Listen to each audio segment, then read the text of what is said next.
Estamos começando mais uma aula de língua portuguesa. Porque afinal de contas, português é difícil? Claro que não. Português é a língua que você fala. Na nossa aula de hoje, vamos estudar sobre o mini conto, onde o menos é sempre mais. Pois é, o mini conto, ele é um gênero textual novíssimo. Ele surgiu com o advento da internet. Quando surgiu as redes sociais, principalmente o Twitter, que é uma rede que você utiliza até 280 caracteres, é que os escritores tiveram uma ideia de escrever um texto narrativo, mas com poucas palavras. Então, nós vamos aprender hoje sobre mini conto. Vamos lá!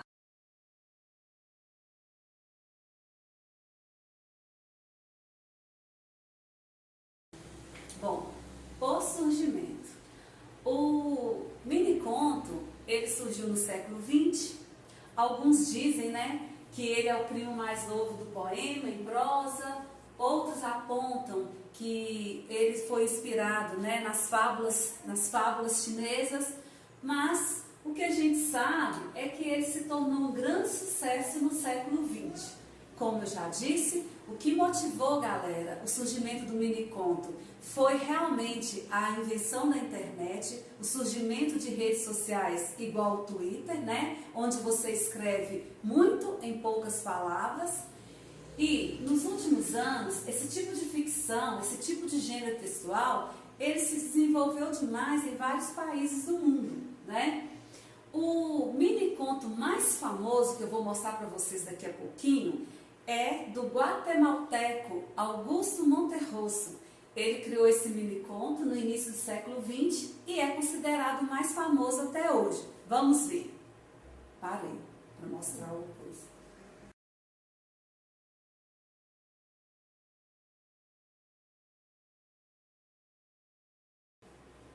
Isso. Então, vejamos. Quando acordou, o dinossauro ainda estava lá. Augusto Monterroso. Olha, como que é a questão do mini conto, Eu tenho aqui 1, 2, 3, 4, 5, 6, 7. Com apenas 7 palavras, esse guatemalteco, ele cria uma história, Quando acordou, o dinossauro ainda estava lá. Quem é que acordou? Por que ele acordou? Quem é o dinossauro? É um animal? É uma figura de linguagem? Pois é. Isso é intrigante. Quem vai preencher essa história? É o próprio leitor.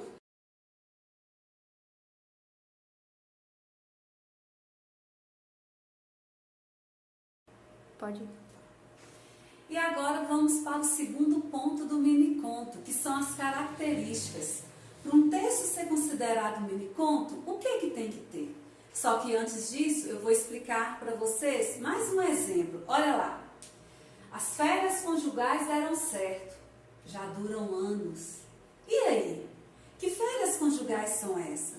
Realmente são férias? Elas deram certo? Então, mais uma vez eu provo para vocês. Uma das características do mini conto é que ele é instigante, ele instiga o leitor a completar todas as lacunas que tem no texto.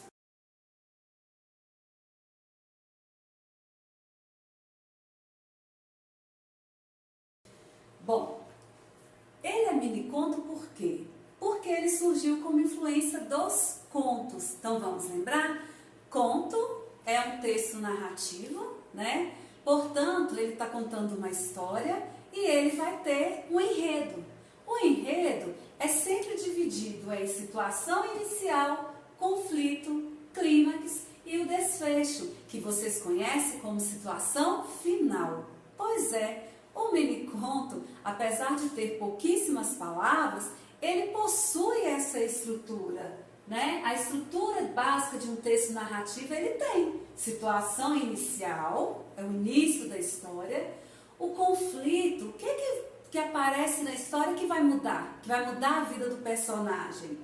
O clímax, que é o ponto de maior tensão na narrativa, É ele que vai gerar o desfecho, que é a situação final. O que aconteceu com esses personagens no final da história? Pois é, apesar de poucas palavras, o mini conto apresenta tudo isso.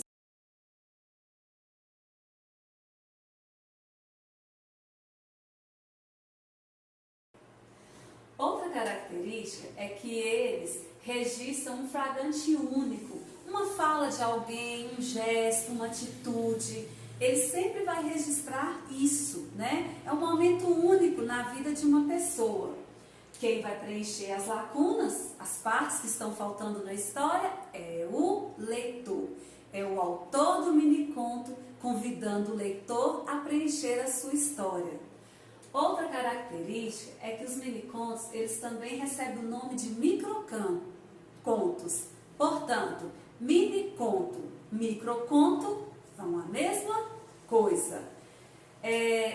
Os minicontos, eles apresentam o sentido completo, né? Mas eles podem ter efeito cômico, dramático, irônico, o efeito que o autor quiser.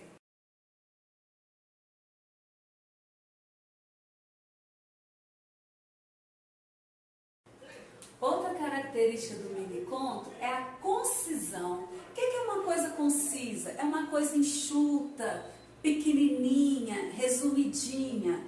Veja esse miniconto do Dalto Trevisan. A velha insônia tossiu 3 da manhã. A velha insônia tossiu 3 da manhã. Quem é essa velha insônia? Quem é a pessoa que está tossindo? É um homem? É uma mulher?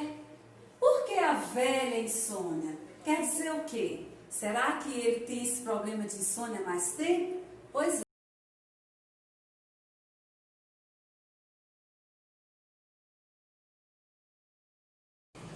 Outra característica, então, é que o miniconto precisa ser conciso. O que é isso? Como eu já disse, é enxuto, resumido, né? Mas tem que ter muito cuidado ao produzir o miniconto.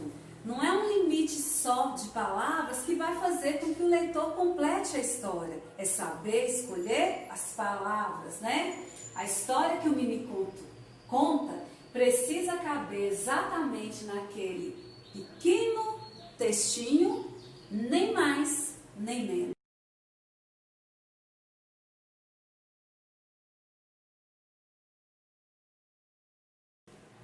Outra característica é a narratividade. Vamos ver o que é isso, mas antes vamos ver mais um exemplo.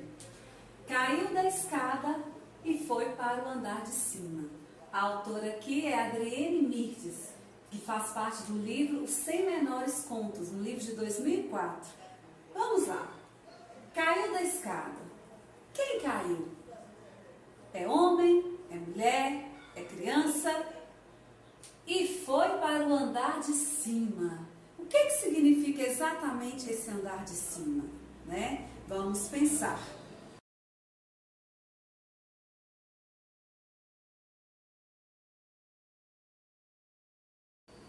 Então, narratividade. Ser narrativo significa narrar algo, contar a história de um personagem, como que ele está, o que aconteceu com ele, né? Bom, eu posso contar uma história implicitamente ou eu posso contar uma história explicitamente. Ou seja, eu posso esconder os fatos do meu leitor, como eu posso deixar alguns fatos em aberto, facilitando um pouco mais a vida do meu leitor.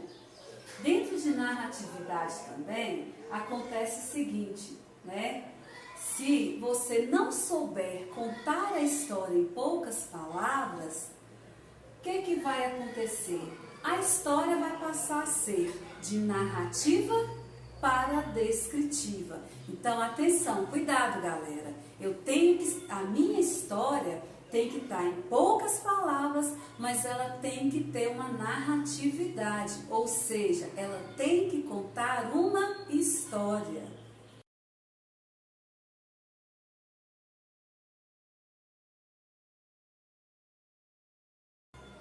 Outra característica é o efeito, né? Para essa característica, nós vamos ouvir, né, um miniconto do Leonardo Brasiliense. Ele publicou esse miniconto no livro Adeus Contos de Fadas, que é assim: TV no quarto. e os pais na sala assistindo a um documentário sobre os dramas da adolescência. Então vamos lá. O que será que o Leonardo Brasiliense, que efeito que esse autor queria causar no leitor? Vamos ouvir novamente? TV no quarto e os pais na sala, assistindo a um documentário sobre os dramas da adolescência. O que o Leonardo Brasiliense pensou ao escrever esse mini-conto em que o leitor refletisse? O que será que ele queria que o leitor refletisse? Vamos ver.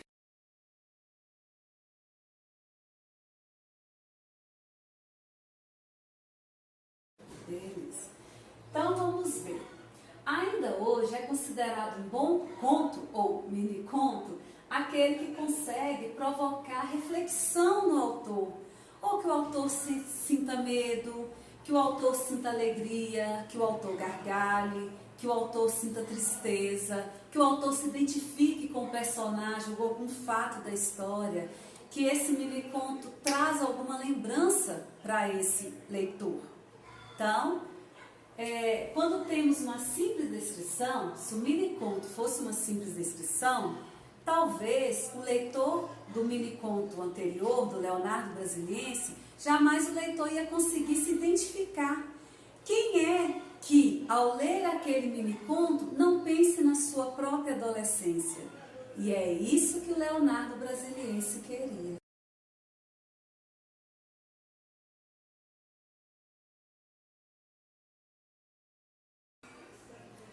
Outra característica é a abertura.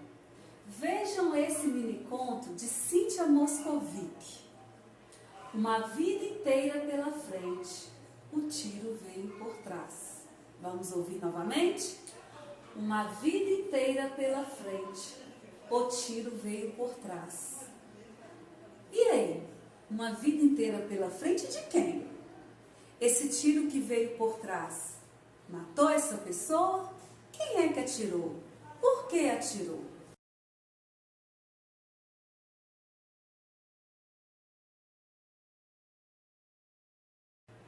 Então vamos lá. Como pode um texto tão pequeno provocar efeito em quem lê? A resposta é simples: o leitor, né? Quem vai refletir é o leitor. Aquela autora, né, do conto anterior que eu mostrei para vocês, ela contou uma história, né, de uma pessoa que morreu assassinada. E como eu disse, né, quem é essa pessoa? Por que ela foi assassinada? Quem é que atirou? Pois é, quem vai completar isso tudo somos nós, os leitores.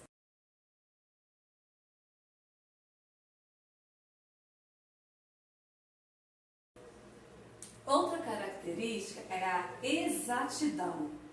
Veja esse microconto de Luiz Gil.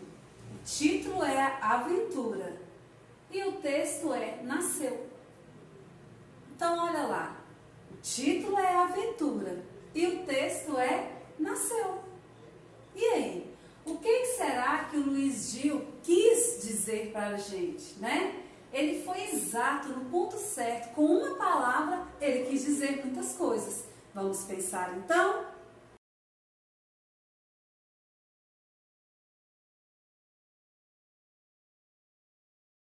Pode. Bom, a escolha da palavra no mini-conto, ela tem que ficar na posição exata, por isso exatidão. O mini-contista, o autor de mini-conto, gente, ele tem que ser igual ao poeta. Ele tem que pegar a palavra e colocá-la no lugar certo, porque senão o texto não vai ser narrativo, ele vai ser simplesmente descritivo.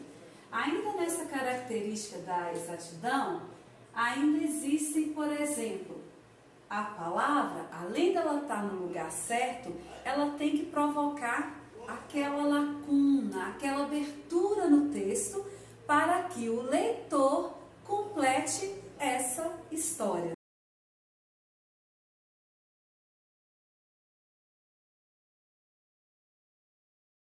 Por fim, nós temos e o leitor.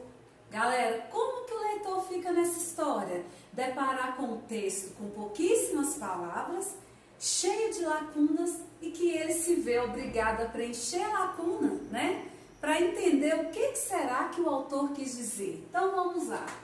O leitor, né, para ser um bom leitor de mini-conto, ele tem que ser um leitor ativo, ele tem que preencher a história com os detalhes que o autor deixou faltando, né? Então, cabe ao leitor a responsabilidade de imaginar o personagem, o tempo, o espaço, onde é que aconteceu a história, os fatos dessa história. Então, o leitor de um mini-conto é como se fosse o leitor de um poema. Ele tem a responsabilidade de preencher todas as lacunas deixadas pelo autor do mini-conto.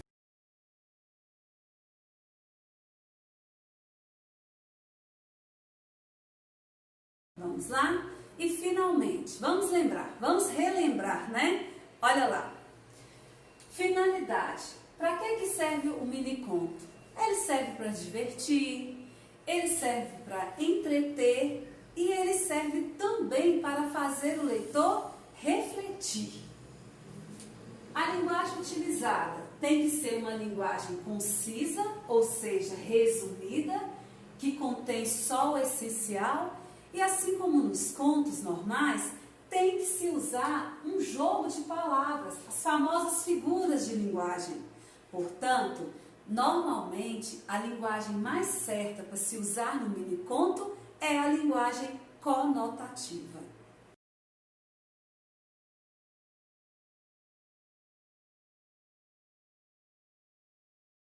Pode. Olha, e por fim, não se engane.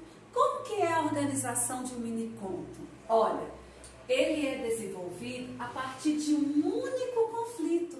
Claro, a história é muito resumida. Como que você vai colocar mais de um fato que vai complicar a história dos personagens? Então vamos lá? Ele é desenvolvido a partir de um único conflito. Também ele é narrado em primeira ou terceira pessoa. Depende da intenção do autor. E, por fim, ele deve ter a descrição mínima dos personagens, a descrição mínima do tempo, do espaço e, consequentemente, para ser um mini-conto, tem por obrigação ter pouquíssimos personagens.